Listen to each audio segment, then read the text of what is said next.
మెదక్ జిల్లా పాపనపేట మండలంలో మల్కాజ్గిరి ఎమ్మెల్యే మైనంపల్లి హనుమంతరావు ప్రచారం నిర్వహించారు. 10 ఏళ్లలో మెదక్ జిల్లాను ఏం అభివృద్ధి చేశారో బీఆర్ఎస్ నాయకులు చెప్పాలని హనుమంతరావు డిమాండ్ చేశారు. మెదక్లో ఎలాంటి అభివృద్ధి జరగలేదు కాబట్టే తన కొడుకు రోహిత్ని ఇక్కడ నిలబెట్టినట్లు తెలిపారు.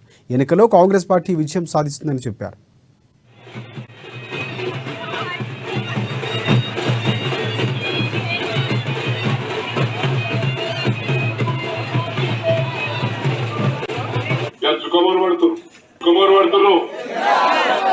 కల్వకుంట్ల కుటుంబం సోనియా గాంధీ గారు తెలంగాణ ఇచ్చి 2 రాష్ట్రాల అధికారం కోల్పోయింది. వాస్తవమా కాదా?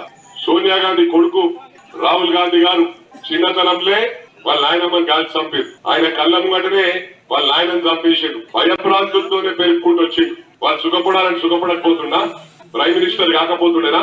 10 సంవత్సరాల అధికారం ఉన్నా కాలే వాళ్ళు. వీళ్ళు ఇచ్చింది సోనియా గాంధీ, సుఖపడ్డది కల్వకుంట్ల కుటుంబం.